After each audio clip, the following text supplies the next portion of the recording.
ಈಗ ಸುದ್ದಿಗಳನ್ನು ವಿವರವಾಗಿ ನೋಡ್ತಾ ಹೋಗೋಣ. ಸಿಎಂ ಮತ್ತು ಡಿಸಿಎಂ ಮನೆಯಲ್ಲಿ ನಡೆದಿದ್ದಂತಹ ಬ್ರೇಕ್ಫಾಸ್ಟ್ ಸಭೆಗಳಿಂದ ರಾಜ್ಯದಲ್ಲಿ ಸರ್ಕಾರ ಮಟ್ಟದಲ್ಲಿ ನಡೀತಾ ಇದ್ದಂತಹ ಕುರ್ಚಿ ಕದನಕ್ಕೆ ಅಲ್ಪ ವಿರಾಮ ಬಿದ್ದಿತ್ತು. ಈಗ ಮೀನೂಟದ ಜೊತೆಗೆ ಮಾತುಕತೆ ನಡೆದಿದ್ದು ಮತ್ತೆ ಕುರ್ಚಿ ಕದನ ಕಂಟಿನ್ಯೂ ಆಗುವಂತಹ ಲಕ್ಷಣಗಳು ಕೂಡ ಗೋಚರಿಸ್ತಾ ಇವೆ. ಒಂದು ಕಡೆ ಕೆ.ಸಿ. ವೇಣುಗೋಪಾಲ್ ಜೊತೆ ಮುಖ್ಯಮಂತ್ರಿಯವರು ಸಭೆ ಮಾಡಿದ್ರು, ಇನ್ನೊಂದು ಕಡೆ ಶಿವಕುಮಾರ್ ಅವರು ದಿಢೀರ್ ಅಂತೇಳಿ ದೆಹಲಿಗೆ ಹೋಗಿದ್ದಾರೆ. ಅದನ್ನು ತನ್ನ ಖಾಸಗಿ ಕಾರ್ಯಕ್ರಮಕ್ಕಾಗಿ ಅಂತ ಕೂಡ ಅವರು ಸ್ಪಷ್ಟಪಡಿಸಿದ್ದಾರೆ. ಹಾಗಿದ್ರೂ ಕಾಂಗ್ರೆಸ್ ಕಾರ್ಯಕರ್ತರಲ್ಲಿ ಸದ್ಯಕ್ಕೆ ನಮ್ಮವರು ನಿಮ್ಮವರು ಅನ್ನುವಂಥ ಪೈಪೋಟಿ ಬಹಳ ಜೋರಾಗಿ ಸಾಗ್ತಾ ಇದೆ.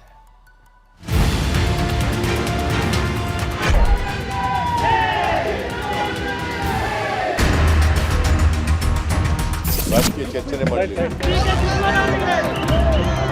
ಸಂಕ್ರಾಂತಿ ಆಗಲಿ ಬಿಡಿ, ಆಮೇಲೆ ಮಾತಾಡೋಣ. ಬ್ರೇಕ್ಫಾಸ್ಟ್ಗಳಿದಾವಲ್ಲ, ಇವು ಹೆಂಗೆ ಅಂದರೆ ಬೀಗತನ ಮಾಡ್ದಂಗೆ. ನಮ್ಮಲ್ಲಿ ಯಾವುದೇ ಗೊಂದಲ ಇಲ್ಲ, ಎಲ್ಲರೂ ಬಹಳ ಸ್ಪಷ್ಟ. 30 ತಿಂಗಳ ನಂತರ ಬಿಡ್ಬೋದು, ಮೊದಲನೇ ಬಿಡ್ಬೋದು, ಯಾರಿಗೂ ಶಾಶ್ವತ ಅಲ್ಲ. ರಾಜ್ಯ ಕಾಂಗ್ರೆಸ್ನ ಕುರ್ಚಿ ಕಚ್ಚಾಟ ಅಲ್ಪ ವಿರಾಮಗಳ ಮೂಲಕ ಮುಂದುವರಿಯುತ್ತಲೇ ಇದೆ. ಮೊನ್ನೆ ಸಿದ್ದು ಮನೆಯಲ್ಲಿ ಇಡ್ಲಿ ಚಟ್ನಿ, ನಿನ್ನೆ ಡಿಕೆ ಮನೆಯಲ್ಲಿ ನಾಟಿ ಕೋಳಿ, ಇವತ್ತು ಮಂಗಳೂರಿನಲ್ಲಿ ಮೀನೂಟ. ಹೀಗೆ ಬ್ರೇಕ್ಫಾಸ್ಟ್, ಲಂಚ್, ಡಿನ್ನರ್ ಅಂತ ಇಡೀ ಸರ್ಕಾರ ಊಟದ ಸುತ್ತಲೇ ಸುತ್ತುತ್ತಿದೆ. ಕಚ್ಚಾಟಗಳೆಲ್ಲವೂ ಒಂದು ಹಂತಕ್ಕೆ ಬಂತು ಅನ್ನೋವಾಗಲೇ ಇವತ್ತು ಮಂಗಳೂರಿನ ಮೀಟಿಂಗ್, ಡಿಕೆ ದೆಹಲಿ ಟೂರ್ ಇನ್ನಷ್ಟು ಕುತೂಹಲಗಳನ್ನು ಬಡಿದೆಬ್ಬಿಸಿದೆ.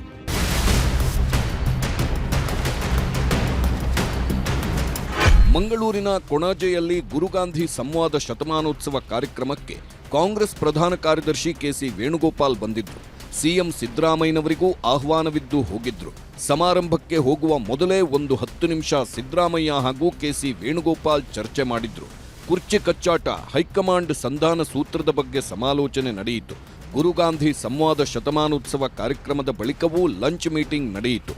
ಒಂದು ಟೇಬಲ್ನಲ್ಲಿ ಸಿದ್ದರಾಮಯ್ಯ ಟೀಮ್, ಇನ್ನೊಂದು ಟೇಬಲ್ನಲ್ಲಿ ವೇಣುಗೋಪಾಲ್, ಯುಟಿ ಖಾದರ್ ಸೇರಿ 5-6 ಜನ ಕೂತು ಕರಾವಳಿ ಶೈಲಿಯ ಮೀನೂಟ ಮಾಡಿದ್ರು. ಮೀನೂಟ ಮಾಡಿಕೊಂಡೇ ಆಪ್ತ ಸಚಿವರುಗಳೊಂದಿಗೆ ಸಿಎಂ ಕೆಸಿವಿ ಸಭೆ ಮಾಡಿದ್ರು.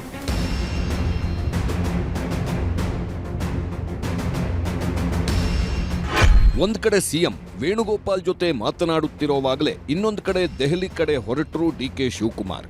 ಈ ಎರಡರ ಬಗ್ಗೆಯೂ ಸ್ಪಷ್ಟತೆ ಕೊಟ್ಟಿರುವ ಸಿಎಂ, ಡಿಕೆಶಿ ದೆಹಲಿಗೆ ಹೋದ್ರೆ ಹೋಗಲಿ, ಹೈಕಮಾಂಡ್ ಕರೆದರಷ್ಟೇ ನಾನು ಹೋಗ್ತೇನೆ ಎಂದಿದ್ದಾರೆ. ರಾಜಕೀಯ ಮಾತಾಡಲಿ, ಇಲ್ಲ ರಾಜಕೀಯ ಚರ್ಚೆ ಮಾಡಲಿ. ಹೋಗ್ಲಿ ಪಾಪ, ಬೇಡ ಅಂತಂದವ್ರು ಯಾರು? ನಾನು ಹೋಗಲ್ಲ. ನಾ ಕರೆದ್ರೆ ಮಾತ್ರ ಹೋಗ್ತೀನಿ. ನಾನು ಕರೆದಿಲ್ಲ, ಕರೆದ್ರೆ ಹೋಗ್ತೀನಿ. ಅಷ್ಟಕ್ಕೂ ದೆಹಲಿಯಲ್ಲಿ ಖಾಸಗಿ ಕಾರ್ಯಕ್ರಮದಲ್ಲಿ ಭಾಗಿಯಾಗಲು ಡಿಕೆ ಶಿವಕುಮಾರ್ ದೆಹಲಿಗೆ ಹೋಗಿದ್ದಾರೆ. ಇದರ ನಡುವೆ ಡಿಸೆಂಬರ್ 8ರಂದು ರಾಜ್ಯ ಸಂಸದರ ಸಭೆಗೆ ಸಿದ್ಧತೆಗಾಗಿ ತಾನು ಹೋಗ್ತಿರೋದಾಗಿ ಡಿಸಿಎಂ ಸ್ಪಷ್ಟನೆ ನೀಡಿದ್ದಾರೆ. ಜೊತೆಗೆ ಡಿಸೆಂಬರ್ 14ರ ವೋಟ್ ಚೋರಿ ಪ್ರತಿಭಟನೆಗೆ ರಾಜ್ಯದ ಎಲ್ಲಾ ಜಿಲ್ಲೆಗಳಿಂದಲೂ ಕಾರ್ಯಕರ್ತರು ತೆರಳಬೇಕಿದ್ದು ಅದಕ್ಕೆ ಸಜ್ಜಾಗಬೇಕು ಎಂದಿದ್ದಾರೆ. ಇದೇ ವೇಳೆ ಸಿಎಂ ಸಿದ್ದರಾಮಯ್ಯ ಹಾಗೂ ವೇಣುಗೋಪಾಲ್ ಭೇಟಿಯಾದ್ರೆ ತಪ್ಪೇನು ಎಂದು ಡಿಕೆ ಪ್ರಶ್ನೆ ಮಾಡಿದ್ದಾರೆ. ಹೀಗೆ ಹೇಳಿ ದೆಹಲಿ ಕಡೆ ಹೋಗಿದ್ದು ಸಹಜವಾಗೇ ಕುತೂಹಲ ಮೂಡಿಸಿದೆ. ವೇಣುಗೋಪಾಲ್ ಸಿಎಂ ಭೇಟಿ ಮಾಡೋದು ತಪ್ಪೇನಿದೆ? ರಾಹುಲ್ ಗಾಂಧಿ ಭೇಟಿ ಮಾಡೋದು ತಪ್ಪೇನಿದೆ? ಖರ್ಗೆ ಸಾಹೇಬ್ ಭೇಟಿ ಮಾಡೋದಿದೆ? This is all A family affair. ಅವರೆಲ್ಲರೂ ಮಾತಾಡ್ತಾರೆ, ಪಕ್ಷದ ಏನೇ ವಿಚಾರ ಆದರೂ. ಮತ್ತೊಂದೆಡೆ ಇವತ್ತು ಬೆಳಗ್ಗೆ ಮಂಗಳೂರಿನ ಕಾರ್ಯಕ್ರಮದಲ್ಲಿ ಪಾಲ್ಗೊಳ್ಳಲು ಏರ್ಪೋರ್ಟ್ನಲ್ಲಿ ಕೆ.ಸಿ. ವೇಣುಗೋಪಾಲ್ ಹಾಗೂ ಸಿಎಂ ಸಿದ್ದರಾಮಯ್ಯ ಬಂದಿಳಿದಾಗ ಅವರು ಮುಜುಗರ ಪಟ್ಟುಕೊಳ್ಳುವಷ್ಟು ಘೋಷಣೆಗಳು ಮೊಳಗಿವೆ. ಸಿದ್ದರಾಮಯ್ಯ ಪರ ಒಂದು ಗುಂಪು, ಡಿಕೆ ಶಿವಕುಮಾರ್ ಪರ ಮತ್ತೊಂದು ಗುಂಪಿನಿಂದ ಘೋಷಣೆ ಕೂಗಿದ್ದಾರೆ. ಕಾಂಗ್ರೆಸ್ ಮುಖಂಡ ಮಿಥುನ್ ರೈ ಹಾಗೂ ಅವರ ಬೆಂಬಲಿಗರು ಡಿಕೆಶಿ ಪರ ಘೋಷಣೆ ಕೂಗಿದ್ರೆ 5 ವರ್ಷ ಸಿದ್ದರಾಮಯ್ಯನವರೇ ಸಿಎಂ ಎಂದು ಸಿದ್ದರಾಮಯ್ಯ ಪರ ಎಂಎಲ್ಸಿ ಐವಾನ್ ಡಿಸೋಜಾ ಟೀಮ್ ಘೋಷಣೆ ಕೂಗಿದೆ.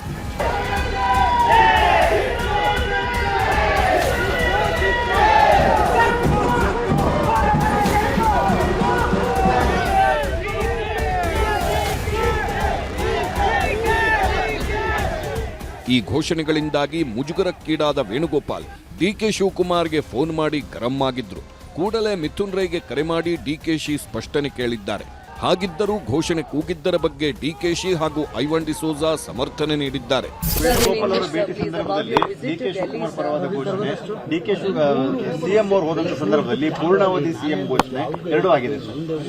ಇವೆಲ್ಲ ಕೆಲವು ಅಭಿಮಾನಿಗಳು ಮಾತಾಡ್ತಾರೆ, ಅದಕ್ಕೆಲ್ಲ ಯಾಕೆ ರಾಜಕಾರಣದಲ್ಲಿ ಎಲ್ಲ ತರದ ಜೈಕಾರಗಳು, ಧಿಕ್ಕಾರಗಳು, ಅಭಿಮಾನದ ಮಾತುಗಳು ಎಲ್ಲ ಕೂಡ ಇರ್ತವೆ. ಅದಕ್ಕೆಲ್ಲ ನಾವು ತಲೆ ಕೆಡಿಸ್ಕೊಳ್ಳೋದು. ಸಿದ್ದರಾಮಯ್ಯನವರು ರಾಜ್ಯಕ್ಕೆ ನಮ್ಮ ಜಿಲ್ಲೆಗೆ ಬಂದಾಗ ಅವರ ಪರವಾಗಿ ನಾನು ಯಾವಾಗಲೂ ಅವರಿಗೆ ಸ್ವಾಗತ ಮಾಡುವಾಗ ಅವರ ಪರವಾಗಿ ಹೋಗ್ತೇನೆ. Is my leader, is the Congress ಪಾರ್ಟಿಯ ಮುಖ್ಯಮಂತ್ರಿಗಳು.